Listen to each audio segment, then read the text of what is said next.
Salut à tous les amis, j'espère que vous allez bien et bienvenue sur la chaîne YouTube. Aujourd'hui on se retrouve pour une nouvelle vidéo, on va présenter cette petite voiture, c'est une Golf 6 GTI édition 35. On est sur un modèle donc qui est limité, qui développe 235 chevaux sur les roues avant, donc en traction. Je vous laisse avec l'introduction, on se retrouve ensuite pour la présentation de l'extérieur et des différentes performances ensuite au volant. C'est parti.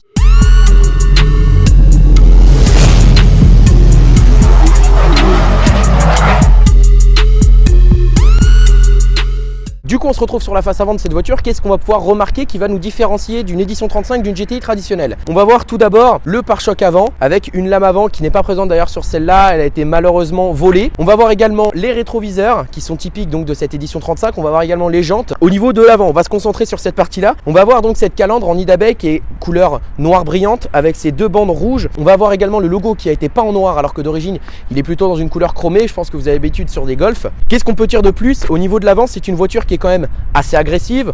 On sait reconnaître une GTI d'une GTD ou d'une Golf 6 traditionnelle, ça il n'y a pas de problème dessus. On va voir du coup, quand je vous parle du côté, on va voir donc cette petite inscription 35 ans de GTI. On va voir également cette partie là de rétroviseur en noir et puis ces jantes qui sont des jantes spécifiques aux éditions 35. Donc quand je vous parle du côté de cette voiture, on va voir donc sur cette partie là les vitres qui sont teintées et à l'avant qui ne sont pas teintées. On va voir ensuite donc ce joli bas de caisse et puis on va retrouver donc forcément sur cette GTI là en 3 portes, on a quelque chose qui est quand même assez racé, qui est assez sportif. C'est vrai que c'est une petite sportive vraiment très sympathique et vous pourrez le voir juste après au volant, c'est plutôt pas mal non plus. Du coup les amis, quand je vous parle de l'arrière, qu'est-ce qu'on peut avoir sur cette voiture? On va tout simplement avoir ce béquet avec le 3e faux stop intégré. On va avoir également ces feux, donc typiques des GTI. Ce logo que je vous parlais, le logo chromé de Volkswagen qui n'a pas été peint en noir sur la face arrière. On va avoir ensuite la partie basse avec ce diffuseur, ces énormes sorties en 110. C'est énorme, juste. C'est dû à la partie finale de la ligne d'échappement. On est donc sur une marque Scorpion pour cette ligne d'échappement. Alors c'est pas une ligne complète, c'est juste le silencieux terminal de la voiture. Et bientôt le propriétaire va d'ailleurs supprimer l'intermédiaire pour que ça chantonne un petit peu plus. Alors les amis, qu'est-ce qu'on va pouvoir avoir à l'intérieur? On a tout d'abord ce volant avec ce cuir perforé et ce cuir simple ici surpiqué en rouge. Le centre de volant donc qui est typé cuir avec le logo Volkswagen en chrome. On va voir ensuite au niveau de l'intérieur un aspect d'origine, donc comme on peut retrouver sur les 6 GTI, pas besoin de vous présenter, je pense que vous connaissez plutôt bien.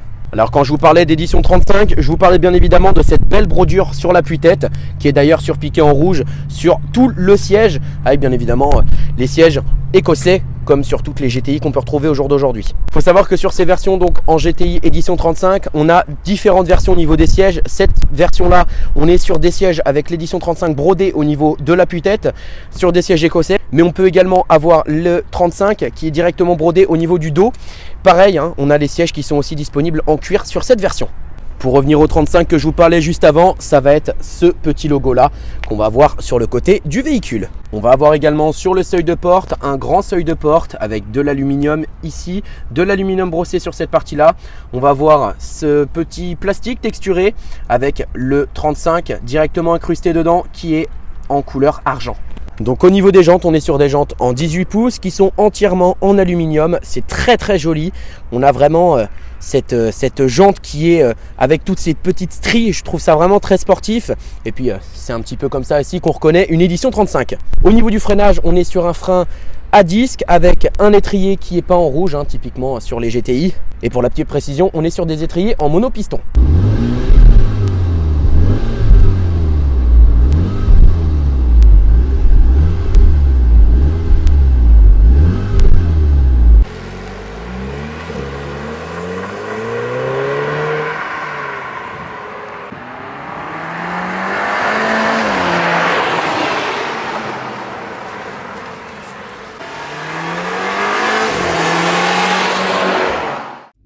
Donc voilà les amis, on se retrouve à bord de la voiture. On est donc sur une DSG 6 sur cette voiture là.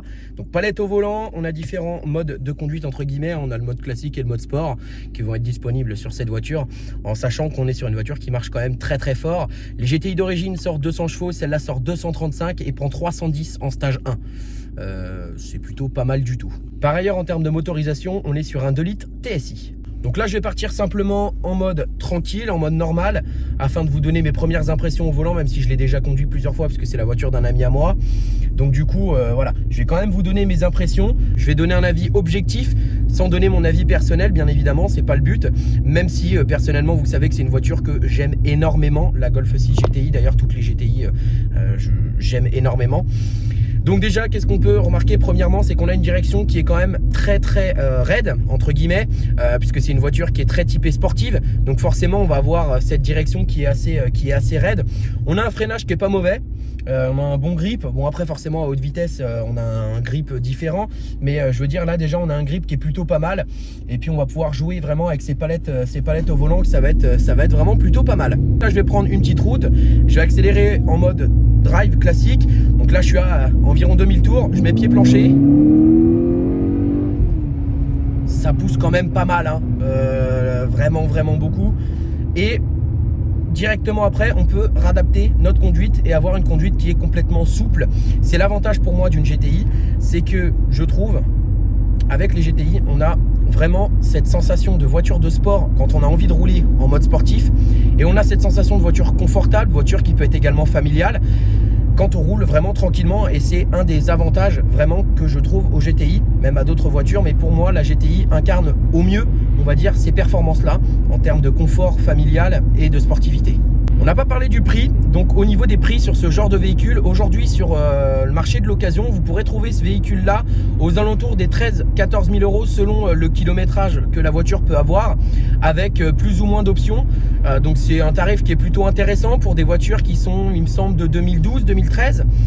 Donc on est sur des tarifs qui sont vraiment très intéressants par rapport également aux performances qu'elles peuvent avoir. À savoir que des véhicules comme ça, au jour d'aujourd'hui, qui sortent cette puissance-là, se vendent quand même aux alentours des 24 000 euros. Hein. Je parle d'un Golf 7 GTI qui va sortir 220 chevaux d'origine. On va plus être sur ouais, un bon 20 000 euros pour avoir une voiture qui a un peu moins de 100 km. Donc bon, c'est quand même un petit peu cher. Et je trouve personnellement que les 6 GTI ont ce petit caractère un petit peu, on va dire, à l'ancienne de GTI. On va passer en mode sport, donc très simplement avec le pommeau de DSG. Donc là on est sur le pommeau balle de golf. On va pouvoir juste incliner le pommeau en arrière. Et là la voiture vient de sauter un rapport. Là je suis en 3e, on est à 3000 tours, je suis à 60 km/h. On va pouvoir faire une petite accélération, on attend que les voitures devant partent et on va pouvoir jouer avec les palettes qu'on a au volant sur cette voiture là, donc c'est plutôt pas mal. Et d'ailleurs les palettes sur les boîtes DSG, je trouve qu'elles sont très réactives. D'ailleurs avec le mode sport, on va remarquer que la pédale devient beaucoup plus réactive lorsqu'on va appuyer dessus, donc ça c'est plutôt intéressant. Et puis du coup c'est vrai que dès qu'on va accélérer, ça marche vraiment super fort. Ensuite, au niveau de tenue de route, c'est un véhicule qui va tenir la route, on va dire plus ou moins. Je vais lui mettre la note, on va dire, de 5 sur 10 au niveau de la tenue de route, parce que c'est mitigé. C'est-à-dire que sur des temps secs, quand on va rouler calmement, quand on va rouler même en mode sportif, elle va tenir la route quand même vraiment pas mal.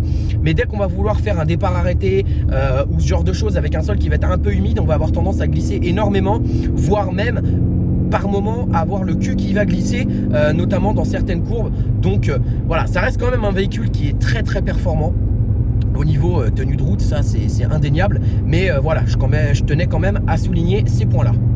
Donc là on va pouvoir accélérer un petit peu plus que précédemment. Donc là toujours en mode sport, je vais rétrograder, passer en 2 et là on met pied dedans.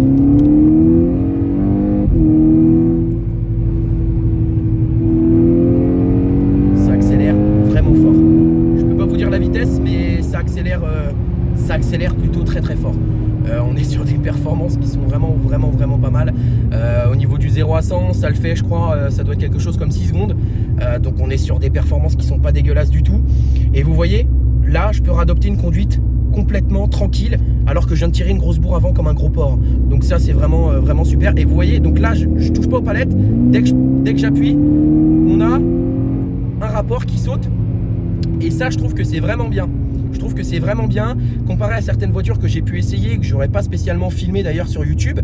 J'ai essayé certaines voitures qui malheureusement quand on va être en mode sport, qu'on va vouloir voilà, tartiner un petit peu plus, on va pas avoir ça, on va pas avoir ce rétrogradage. On va rester, par exemple, si on veut tartiner à 2000 tours, et ben ça va rester à 2000 tours et je trouve ça un peu dommage. Là on n'a rien besoin de faire, on appuie et puis ça part. Donc ça c'est vraiment un des atouts pour moi de cette voiture là. Donc là on va pouvoir accélérer un petit peu.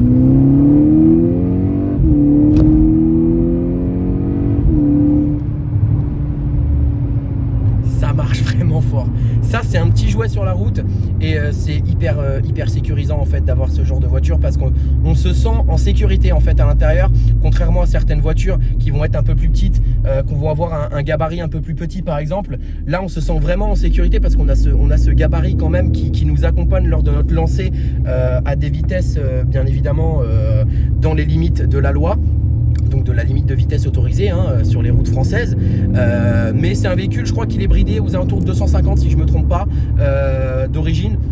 Donc 250, à moins d'aller sur autoroute allemande, je pense qu'en France, voilà, c'est un peu compliqué, sauf si vous ne tenez pas votre permis. Après, chacun fait ce qu'il veut, j'ai envie de vous dire. Mais voilà, si je peux avoir, on va dire, quelque chose de global, c'est une voiture qui, pour tous les jours, est parfaite, puisque mon ami l'utilise quotidiennement. Pour une voiture de week-end, c'est l'idéal également, puisque on va avoir vraiment, si on veut rouler uniquement en mode sport et que ce soit notre voiture plaisir, on peut aussi. Donc c'est ça qui est bien pour moi chez GTI, c'est que c'est un daily et à la fois une petite sportive. Donc c'est en fait un 2 en 1. Et c'est ça que j'aime beaucoup chez Golf, chez Volkswagen en fait, avec ces GTI là, ou également avec les Cupra par exemple. Cupra qui d'ailleurs est pour moi un dérivé d'une GTI pour entre guillemets un petit peu moins cher. Mais voilà, restons sur cette voiture là. C'est vraiment, enfin à mon sens, je vois pas de défaut en fait. Et c'est beaucoup de gens sont comme ça, ne voient pas de défaut sur les 6 GTI. Parce que c'est une voiture qui fonctionne. Pourquoi ça s'est autant vendu? Parce que c'est une voiture qui fonctionne. Les gens adorent, la voiture marche fort, on a un potentiel de modification en performance qui est affolant, on a un potentiel de modification de sonorité qui est affolant également. Donc on est quand même sur un véhicule qui a un énorme potentiel. J'ai connu des GTI qui développaient plus de 400 chevaux, alors qu'on est sur des moteurs de base qui développent 220.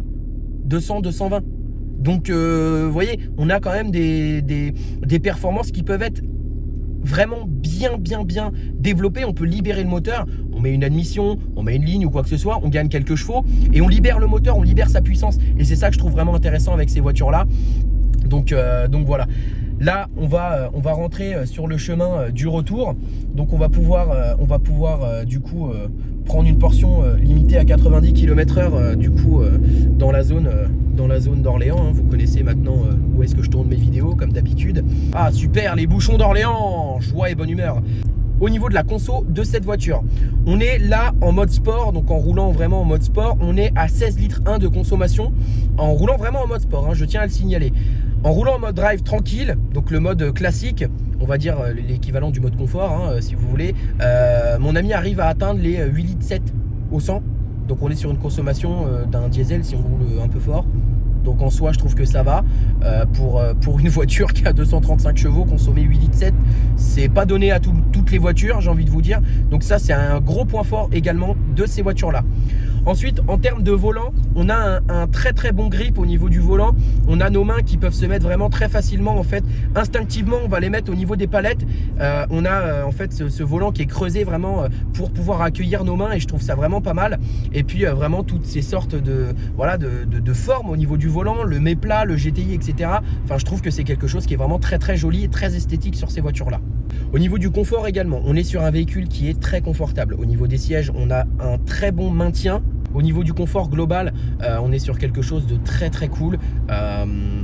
Je peux comparer ça, on va dire en termes de confort à peut-être pas un canapé non plus, mais on est bien maintenu. Je pense que je peux très facilement tenir quelques centaines de kilomètres tranquille, sans peiner, sans avoir mal au dos et sans spécialement faire de pause. Donc à partir de ce moment-là, je pense qu'on n'a pas trop de questions à se poser en termes de confort. À partir du moment où on sait qu'on peut faire des dizaines, des centaines de kilomètres, des milliers de kilomètres sans spécialement avoir mal au dos, ça c'est vraiment un très bon point. J'ai une petite préférence pour ma part pour les sièges en tissu, bien évidemment, parce que pour moi GTI c'est siège en tissu écossais. Donc voilà, mais il faut savoir également que on a, comme je l'ai dit tout à l'heure, de disponibles des sièges qui sont en cuir, donc une très belle finition. Moi personnellement, j'achèterai pas les sièges en cuir pour la simple et bonne raison que l'hiver c'est horrible. Quand il fait froid, vous avez froid aux fesses. Et puis pour la simple et bonne raison, quand il fait chaud, vous avez en fait vous collez clairement au siège. Donc c'est pas le top. Je préfère les sièges en tissu, même si ça a tendance peut-être à se salir plus. Mais en soi, si on est méticuleux avec son véhicule, je pense qu'il n'y a pas de problème à ce niveau-là. Donc voilà pour les petites informations que je peux vous donner, les informations complémentaires. Petite précision également au niveau du passage de rapport, On est sur un passage de rapport qui est relativement rapide. On a une bonne réponse en termes de palette au volant. On a vraiment cette réponse qui est précise. Et ça, j'aime vraiment beaucoup. J'ai testé beaucoup de voitures en boîte automatique puisque j'ai le permis moi d'ailleurs en boîte automatique. Et je dois avouer que sur certains véhicules avec les palettes au volant, on a tendance à avoir des palettes au volant qui sont un petit peu moins réactives. Mais c'est vrai que là, sur cette boîte automatique DSG6, on est sur quelque chose qui est vraiment superbe. Moi personnellement, je peux que aimer ce genre de voiture et ce genre de boîte de vitesse. On a vraiment un passage qui est très tranquille quand on veut rouler tranquillement et un passage de rapport qui est très sportif quand on veut vraiment taper dedans. Donc ça, c'est un très bon point. Voilà, pour finir dessus les amis, qu'est-ce que je peux vous dire de plus ? Malheureusement rien, c'est une voiture qui pour moi est parfaite. Si je devais donner une note sur 10 à la voiture, je donnerais la note de 9 sur 10 parce qu'aucune voiture n'est parfaite à 100%. Donc 9 sur 10 c'est une note qui est très haute pour la simple et bonne raison que je trouve que niveau performance c'est parfait, niveau confort c'est parfait, familial c'est nickel. Il n'y a rien de plus à dire sur ce genre de caisse et en plus de ça on est sur une édition 35, donc une édition qui est limitée et que vous pouvez toucher au jour d'aujourd'hui aux alentours des 14 000 € selon le kilométrage, 13-14 000 €. Qu'est-ce qu'on peut avoir au jour d'aujourd'hui en voiture limitée, qui a de la puissance, qui a du couple, qui est confortable, avec une boîte automatique, qui a des performances qui sont quand même pas dégueulasses, à 14 000 €, 13-14 000 €. Qu'est-ce qu'on a aujourd'hui? On a une Audi TT basique. Voilà, je pense que le choix, il est quand même assez vite fait pour ma part. En tout cas, j'espère que la vidéo vous aura plu. Si c'est le cas, n'hésitez pas à la liker et à la commenter comme d'habitude. Je vous laisse également vous abonner à la chaîne YouTube et vous abonner sur mon Instagram qui s'affiche juste ici, KLN Media. Je le répète dans toutes les vidéos, c'est plus KLN Auto sur Insta, c'est KLN Media où vous retrouverez donc mes photos, mes avant-premières au niveau des vidéos, etc. directement sur le compte Instagram. Donc je vous invite à me suivre. Un grand merci à mon pote pour le prêt de cette voiture-là. C'est vraiment super gentil de sa part. Écoutez les amis, je vous souhaite une très bonne journée, très bonne fin de journée. Et puis une bonne nuit.